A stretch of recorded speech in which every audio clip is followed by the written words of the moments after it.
नमस्कार विद्यार्थी मित्रांनो, स्वागत आहे तुमचं आपल्या या यूट्यूब चॅनलवर। तुम्ही जर या चॅनलवर नवीन असाल तर सबस्क्राईब करायला विसरू नका। आज आपण पाहणार आहोत वर्ग 10वी विषय विज्ञान आणि तंत्रज्ञान भाग 2, त्यामधील प्रकरण 6वे प्राण्यांचे वर्गीकरण।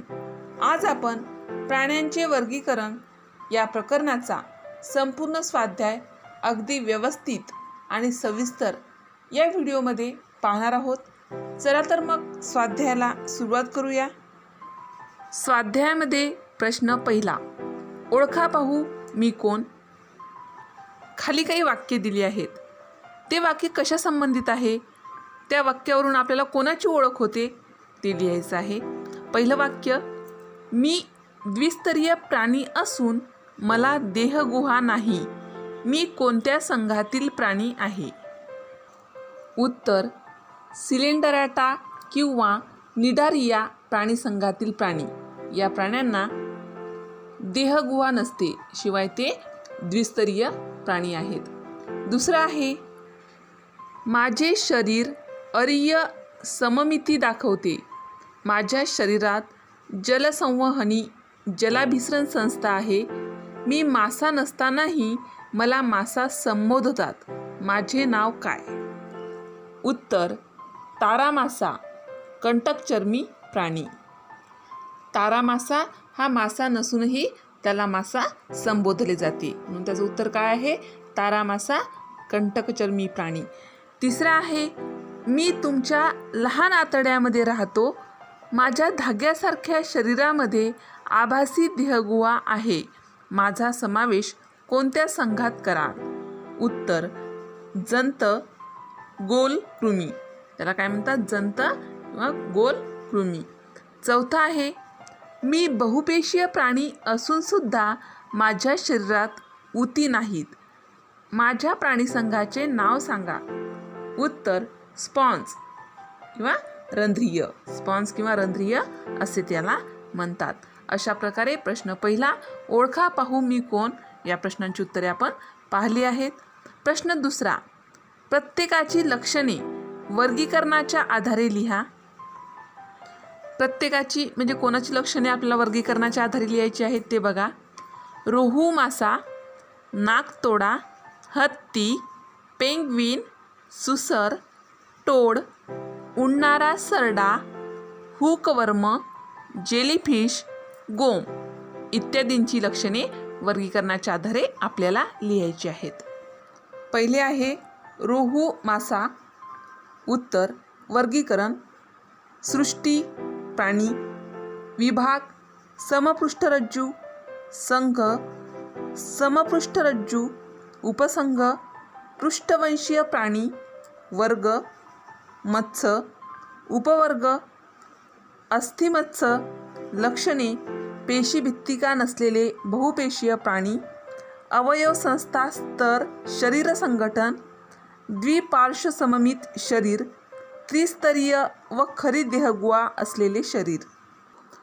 पृष्ठवंशीय उपसंघाची सर्व लक्षणे मत्स्यवर्गात म्हणजेच माशांच्या सर्व प्रजातीत दिसून येतात। यांच्या शरीरात पाठीचा कणा असतो, त्यांचे शरीर जलीय जीवनासाठी अनुकूलित झालेले असते। रोहू हा मासा गोड्या पाण्यात राहतो, तो कल्ल्यांद्वारे श्वसन करतो, याचा अंतकंकाल अस्थिमय असतो, याच्या शरीराशी युग्मित पर जोडलेले असतात। पुच्छपराचा उपयोग करून हा मासा पोहताना दिशा बदलू शकतो। दुसरा आहे नाकतोडा। वर्गीकरण बघा, सृष्टी प्राणी, विभाग असमपृष्ठरज्जू, संघ संधिपात, वर्ग कीटक, लक्षणे पेशीभित्तिका नसलेले बहुपेशीय प्राणी, अवयव संस्था स्तर शरीर संघटन, द्विपार्श्व सममित शरीर, त्रिस्तरीय व खरी देहगुहा असलेले शरीर। नाकतोडा हा कीटक असून त्याचा समावेश संधिपात प्राणीसंघात केलेला आहे। हा भूचर कीटक परिसराशी योग्य प्रकारे अनुकूलित झालेला असतो, याच्या शरीराभोवती कायटिनयुक्त बाह्यकंकाल असते. या कीटकात छोट्या तुकड्यांनी जोडून तयार झालेली उपांगे म्हणजेच 3 पायांच्या जोड्या आणि 2 पंखांच्या जोड्या असतात. तिसरा प्राणी आहे हत्ती. हत्तीचं वर्गीकरण सृष्टी, प्राणी, विभाग, समपृष्ठरज्जू, संघ, समपृष्ठरज्जू, उपसंघ, पृष्ठवंशीय प्राणी, वर्ग, सस्तन. लक्षणे: पेशीभित्तिका नसलेले बहुपेशीय प्राणी, अवयवसंस्था, स्तर, शरीर संघटन, द्विपार्श्व सममित शरीर, त्रिस्तरीय व खरी देहगुहा असलेले शरीर. हत्तीचा समावेश पृष्ठवंशीय प्राण्यांच्या सस्तन वर्गात केला आहे. हत्ती हा जरायुज आहे, म्हणजेच तो पिल्लांना जन्म देतो. त्याच्या शरीरावर दूध स्रवणाऱ्या ग्रंथी असतात. हत्तीची मादी पिल्लांचे दूध पाजून पोषण करते. हत्ती उष्णरक्ती असतो. डोके, मान, धड व शेपूट हे शरीराचे भाग असणारा हत्ती अवाढव्य आकाराचा शाकाहारी प्राणी आहे. हत्ती हा शाकाहारी आहे, म्हणजेच तो आपले पालनपोषण करण्यासाठी प्राण्यांची शिकार करून ते न खाता शाकाहारी प्रकारचं अन्न खातो. त्यानंतर आहे पेंग्विन. पेंग्विनचं वर्गीकरण सृष्टी, प्राणी, विभाग, समपृष्ठरज्जू, संघ, समपृष्ठरज्जू, उपसंघ, पृष्ठवंशीय प्राणी, वर्ग, पक्षी. लक्षणे: पेशीभित्तिका नसलेले बहुपेशीय प्राणी, अवयवसंस्था, स्तर, शरीर संघटन, द्विपार्श्व सममित शरीर, त्रिस्तरीय व खरी देहगुहा असलेले शरीर. पक्षी वर्गातील लक्षणे दाखवणारा पेंग्विन हा अतिथंड प्रदेशात राहणारा, न उडू शकणारा असा पक्षी आहे. त्याचे शरीर पिसांच्या बाह्य कंकालाने आच्छादलेले असते. त्याचे अनुकूलन बर्फाळ प्रदेशात राहण्यासाठी झालेले असते. पेंग्विन उष्णरक्ती आणि कशेरू स्तंभयुक्त म्हणजे पाठीचा कणा असलेला आहे. अग्रपांगे लांब पंखामध्ये परिवर्तित झालेली असतात. या पंखाच्या साह्याने तो आपले थंड हवेपासून रक्षण करू शकतो. आता आहे सुसर. वर्गीकरण सृष्टी, प्राणी, विभाग, समपृष्ठरज्जू, संघ, समपृष्ठरज्जू, उपसंघ, पृष्ठवंशीय प्राणी, वर्ग, सरीसृप. लक्षणे: पेशीभित्तिका नसलेले बहुपेशीय प्राणी, अवयवसंस्था, स्तर, शरीर संघटन, द्विपार्श्व सममित शरीर, त्रिस्तरीय व खरी देहगुहा असलेले शरीर. सुसर हा सरीसृप वर्गातील पृष्ठवंशीय प्राणी आहे. सुसर प्राण्याच्या सानिध्यात असते, परंतु पाण्यात श्वसन करू शकत नाही. शीतरक्ती आणि शरीराच्या वजनाच्या तुलनेत कमकुवत पायांची असते. पाण्यात पायांच्या साह्याने पोहू शकते. सुसरीची त्वचा खडबडीत असते. त्यावर मोठी शल्के असतात. मुखाचा भाग थोडा पुढेपर्यंत लांब झालेला असतो. त्यात अतिशय अणुकुचीदार दात असतात. शरीराचे भाग शिर, मान आणि धड हे असतात. 6वा प्राणी आहे टोळ. वर्गीकरण सृष्टी, प्राणी, विभाग, समपृष्ठरज्जू, संघ, समपृष्ठरज्जू, उपसंघ, पृष्ठवंशीय प्राणी, वर्ग, उभयचर. लक्षणे: पेशीभित्तिका नसलेले बहुपेशीय प्राणी, अवयवसंस्था, स्तर, शरीर संघटन, द्विपार्श्व सममित शरीर, त्रिस्तरीय व खरी देहगुहा असलेले शरीर. उभयचर वर्गात असणारा पृष्ठवंशीय टोळ हा प्राणी जास्त प्रमाणात भूचर असतो. बाह्यकंकाल नसते, पण त्वचा खडबडीत असते. हा शुष्क प्रदेशात राहत असल्यामुळे त्वचेत हा बदल दिसून येतो. टोळच्या काही जातीत विषग्रंथी देखील दिसून येतात. याला बाह्यकर्ण नसतो, परंतु कर्णपटल असते. शरीराचे भाग डोके आणि धड असे असतात. याला मान नसली तरी बटबटीत डोळे चौकडे फिरवून त्याला परिसराचे आकलन होते. 7 क्रमांकाला दिलेला प्राणी आहे उडणारा सरडा. वर्गीकरण: सृष्टी, प्राणी, विभाग, समपृष्ठरज्जू, संघ, समपृष्ठरज्जू, उपसंघ, पृष्ठवंशीय प्राणी, वर्ग, सरीसृप. लक्षणे: पेशीभित्तिका नसलेले बहुपेशीय प्राणी, अवयवसंस्था, स्तर, शरीर संघटन, द्विपार्श्व सममित शरीर, त्रिस्तरीय व खरी देहगुहा असलेले शरीर. सरडा हा सरीसृप वर्गातील पृष्ठवंशीय प्राणी आहे. सरडा शीतरक्ती आणि कमकुवत पायांचा असतो, त्यामुळे तो सरपटत प्रचलन करतो. त्याची त्वचा खवलेयुक्त असते. शिर, मान आणि धड हे शरीराचे भाग असतात. त्याला उड्डाणासाठी त्वचेचेच पापुद्र्यासारखे पडदे असतात. पक्ष्यासारखे पंख नसतात. 8 क्रमांकाचा प्राणी आहे हुकवर्म. वर्गीकरण: सृष्टी, प्राणी, विभाग, असमपृष्ठरज्जू, संघ, गोलकृमी. लक्षणे: पेशीभित्तिका नसलेले बहुपेशीय प्राणी, अवयवसंस्था, स्तर, शरीर संघटन, द्विपार्श्व सममित शरीर, त्रिस्तरीय व आभासी देहगुहा असलेले शरीर. हुकवर्मचे शरीर लांबट, बारीक धाग्यासारखे असते. 5 ते 10 mm इतक्या लांबीचा हा गोलकृमी असतो. मानवाच्या शरीरात हा अंतःपरजीवी म्हणून राहतो. शरीर अखंडित असून त्याभोवती उपचर्म असते.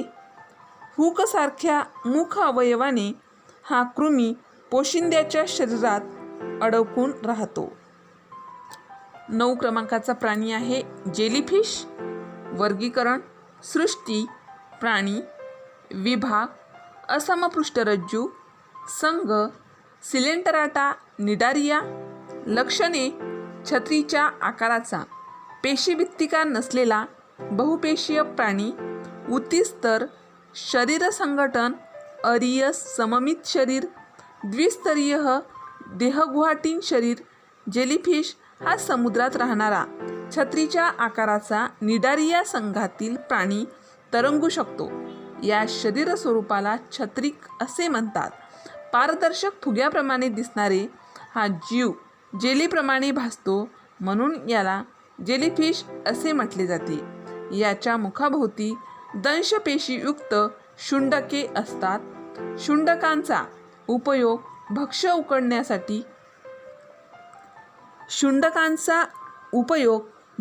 पकडण्यासाठी होतो.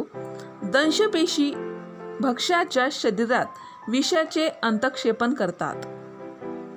त्यानंतर 10 क्रमांकाचा म्हणजेच शेवटचा प्राणी आहे गोम. वर्गीकरण: सृष्टी, प्राणी, विभाग, असमपृष्ठरज्जू, संघ, संधिपात.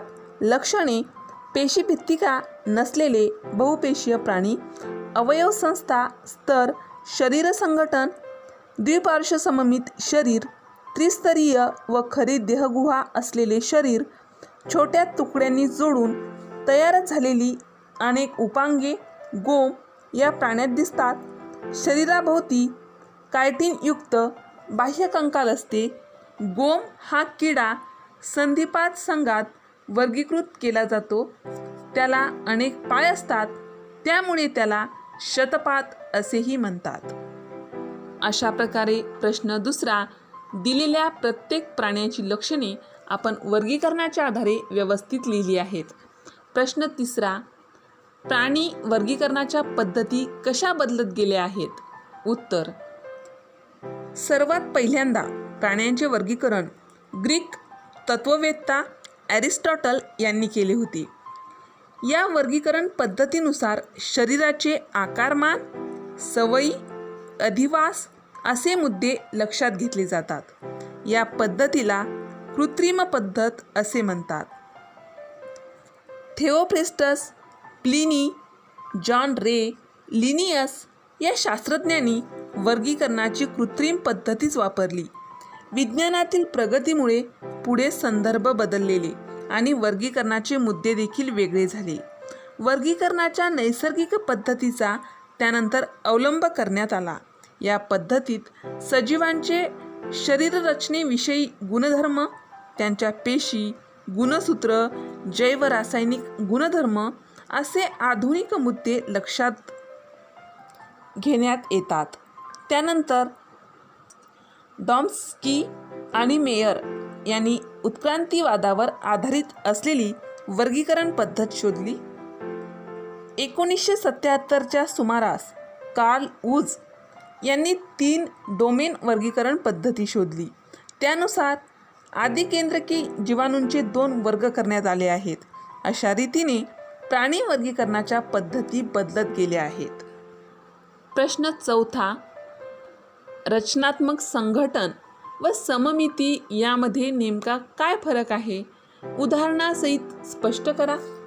उत्तर: रचनात्मक संघटन म्हणजे पेशी, ऊती, अवयव आणि संस्था अशा प्रकारची निरनिराळी शरीररचना वर्गीकरण करताना लक्षात घेण्यासाठी हा एक आधारभूत मुद्दा ठरतो. सर्व प्राणी पेशींपासून तयार झालेले असतात.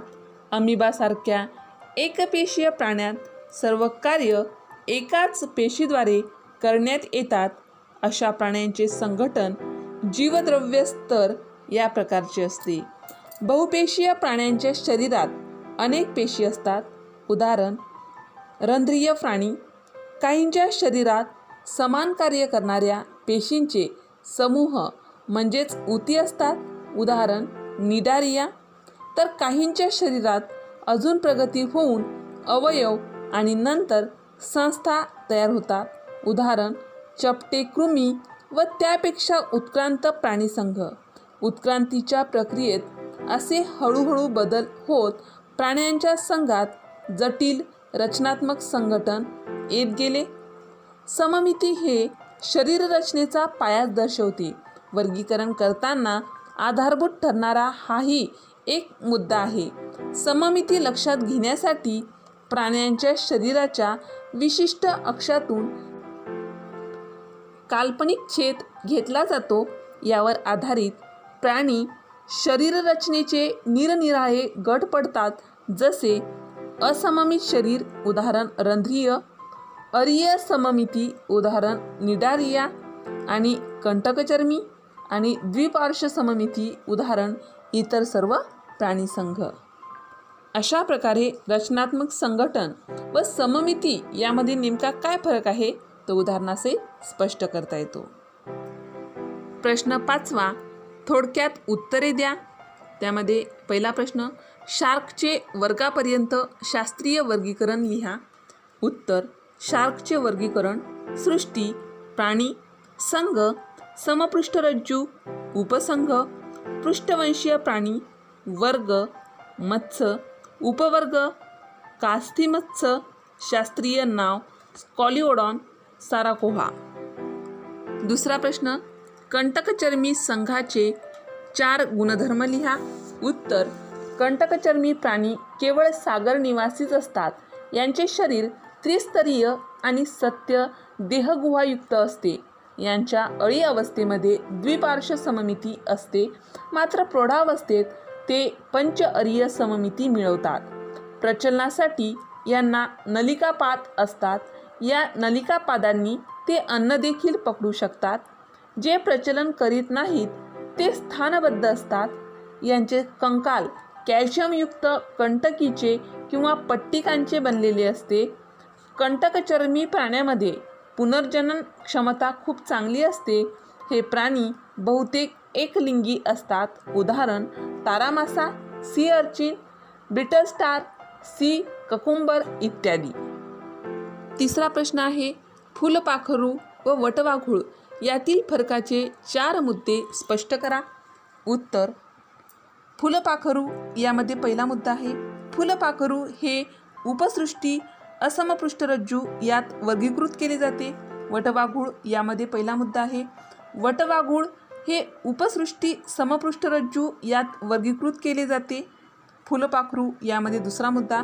संधिपात संघातील कीटक वर्गात याचा समावेश केला जातो. वटवाघूळ यामध्ये दुसरा मुद्दा. पृष्ठवंशीय प्राणी या उपसंघातील सस्तन वर्गात याचा समावेश केला जातो. फुलपाखरू यामध्ये तिसरा मुद्दा. फुलपाखराला पायांच्या 3 जोड्या आणि 2 पंखांच्या जोड्या असतात. हे पंख कायटिनयुक्त असतात. वटवाघूळ यामध्ये तिसरा मुद्दा. वटवाघळाला पायाची एक जोडी असते आणि पंखाप्रमाणे भासणारे चर्मपर असतात. यात हाडे असतात. फुलपाखरू यामध्ये चौथा मुद्दा. फुलपाखरू दिवसा आढळणारा कीटक आहे. वटवाघूळ यामध्ये चौथा मुद्दा. वटवाघूळ सस्तन निशाचर प्राणी आहे. फुलपाखरू यामध्ये पाचवा मुद्दा. फुलपाखरू अंडी घालते. अंड्यातून अळी, अळीचा कोश व कोशातून फुलपाखरू अशी स्थित्यंतरे होतात. वटवाघूळ यामध्ये पाचवा मुद्दा. वटवाघूळ जरायुज असतात. ते पिल्लांना जन्म देऊन त्यांचे दुधाने पोषण करतात. अशा प्रकारे फुलपाखरू व वटवाघूळ यातील फरकांचे 4 मुद्दे आपल्याला स्पष्ट करता येतात. त्यानंतरचा प्रश्न आहे, झुरळ कोणत्या संघातील प्राणी आहे?